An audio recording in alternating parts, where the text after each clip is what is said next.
Good evening, everybody. On behalf of Michelle and myself and the girls and Bo, welcome to the White House and happy 4th of July.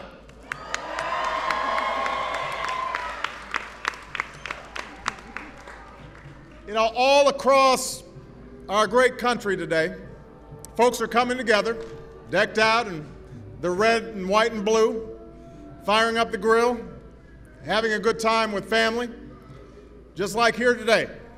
Now, of course, I'll admit that the backyard's a little bigger here, but it's the same spirit.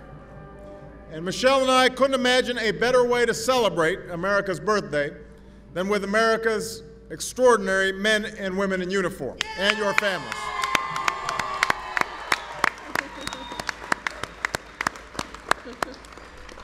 Now, we decided to let you leave your uniforms at home for today.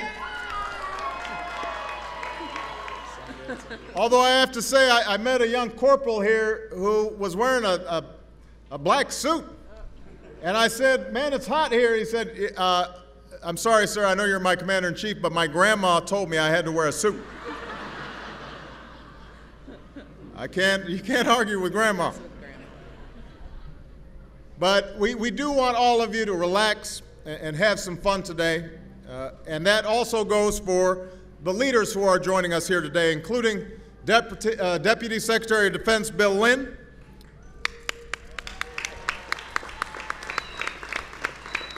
the Vice Chairman of the Joint Chiefs of Staff, General Jim Haas Cartwright, Navy Secretary Ray Mabus, Air Force Secretary Mike Donnelly, Coast Guard Commandant Admiral Robert Papp, and the many outstanding senior enlisted officers who are here today. I want to acknowledge that my Vice President, Joe Biden, and his wonderful wife, Dr. Jill Biden, aren't with us because they are spending the 4th of July with our troops in Iraq.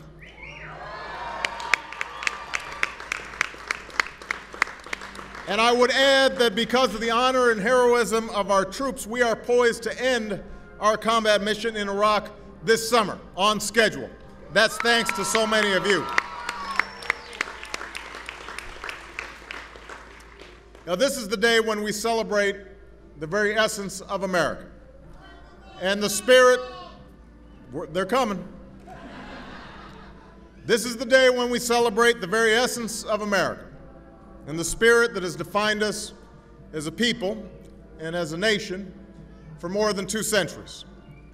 Now, even now, all these years later, we still look in awe at the small band of patriots who stood up and risked everything and defied an empire to declare that these united colonies are and of right ought to be free and independent states. We're amazed at the debt to a founding generation that gave their blood to give meaning to those words, pledging to each other their lives, their fortunes, and their sacred honor. And we celebrate the principles that are timeless, tenets first declared by men of property and wealth, but which gave rise to what Lincoln called a new birth of freedom in America: civil rights and voting rights, workers' rights and women's rights, and the rights of every American. And on this day that is uniquely American, we're reminded that our Declaration, our example, made us a beacon to the world, not only inspiring people to demand their own freedom, from Latin America to Africa, from Europe to Asia, but even now, in this time, these ideals still light the world. 234 years later, the words are just as bold, just as revolutionary as they were when they were first pronounced. We hold these truths to be self-evident, that all men are created equal, that they are endowed by their Creator with certain inalienable rights, that among these are life, liberty, and the pursuit of happiness. These are not simply words on aging parchment.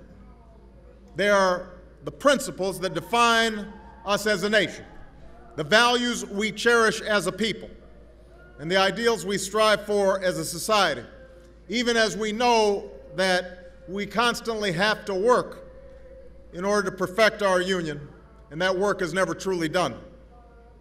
The founders understood this. There in that hall in Philadelphia, as they debated the Declaration, John Adams wrote to his beloved Abigail.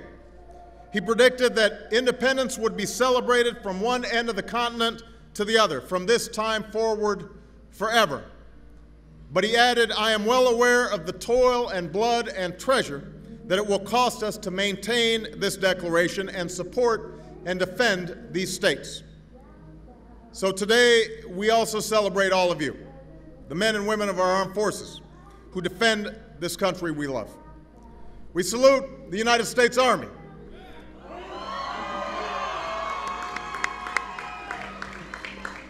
including a soldier who served on more than 150 combat missions in Afghanistan, and after losing most of his arm in an IED attack, recently completed a grueling 26-mile run, inspiring all who know him and all of us. That's Staff Sergeant Gabriel Garcia. Gabriel.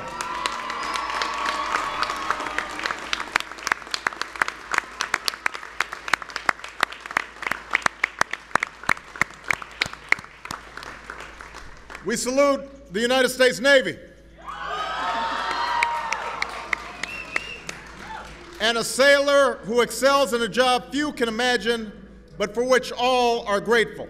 A commander of an explosive ordnance disposal team in Iraq, his nerve and steady hand has diffused countless bombs and saved countless lives. That's Lieutenant Eric Frandrup. Where's Eric?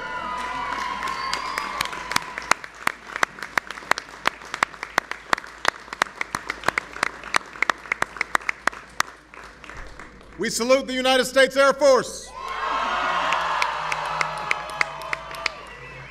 and an airman who, during an attack on her vehicle in Iraq that left her seriously wounded, directed medics to help another wounded American first and offered her own bandages to help save his life. That's Captain Wendy Kosick.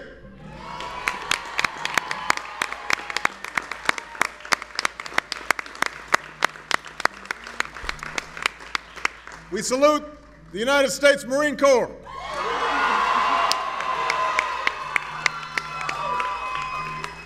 and a Marine who, for his heroic actions in Afghanistan, exposing himself to enemy machine gun fire to help rescue his fellow Marines, was recognized with the Bronze Star for Valor, Staff Sergeant Jonathan Peel.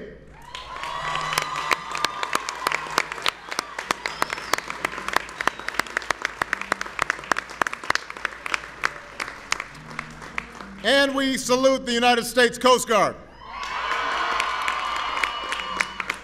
including a Coast Guardsman who commanded the first U.S. vessel to arrive in Haiti after the earthquake, helping to pave the way for one of the most complex humanitarian efforts ever attempted, Commander Diane Durham.